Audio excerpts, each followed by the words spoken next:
it was door-to-door freight.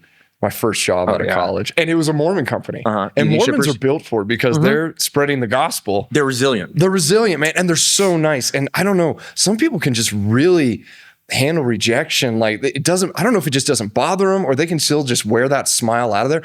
Dude, my ears will droop. My tail goes between my legs. I always think like it's something to do with me. It's something I said. And I used to like when I would get rejected, I'd go sit in my car and then I'd watch like a Wolf of Wall Street scene and like try to get like some sort of amp back up. Amp and then try and like see like, okay, maybe I need to like do it like that, you know, and like see like if there's some techniques I can like take from this scene from Wolf of Wall Street, or like I'd watch like Boiler Room or something like that. And man, yeah, I would go up to like, it wouldn't be 10 a.m.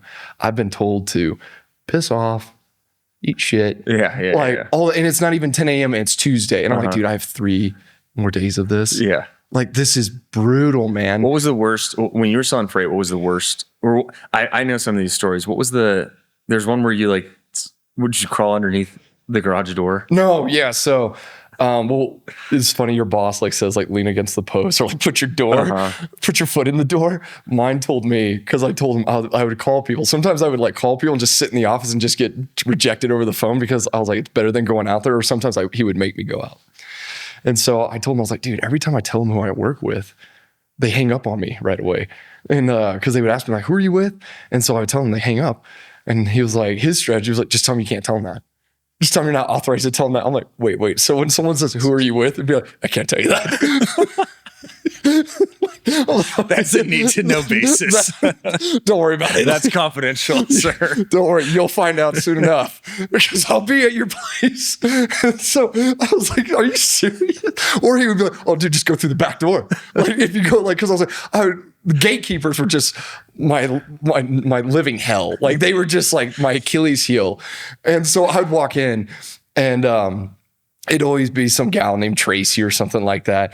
And like, they see me coming, I'm in my button up, my slacks. I've got my leather portfolio with me. They know exactly what I'm doing. And the sign always said no soliciting. And I remember I'd see that, I'd be like, well, whatever, just ignore that. And so I remember my first objection and I'd get in there and it was industrial. So every guy's name is Steve or Jim or Greg, like the decision maker. And I was like, is Greg here? And she immediately, no, he's not here. And I'm like, all right. I'm like, well, I can see him in his office over there and he's hiding under the desk now. And so, well, they would never let me in. And so I would tell him, I'd be like, dude, I can never get past the gatekeeper. He'd be like, just go through the back door. Okay. And so I was like, okay, so I can't tell you who I'm with and I'm coming through the back door. So this should work. This is a recipe for success right here. And so I'd go through the back door, dude. And I remember I went through one time and there was this guy, I walked by his office and there it is, like, you know, Dave or whatever.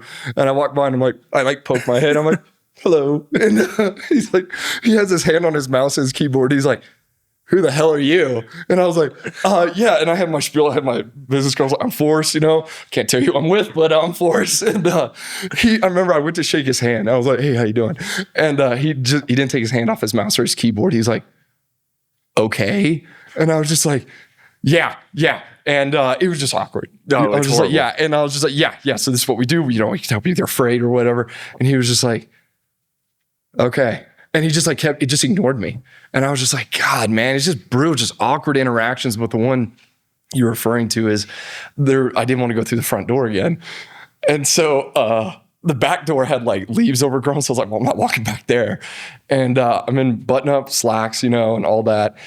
And I see this garage door like open and it was like a shipping dock. And so it was probably 8 feet high. So and there weren't stairs going up to it because the trucks would back up and then open up and the guys would take the stuff off or whatever into their garage.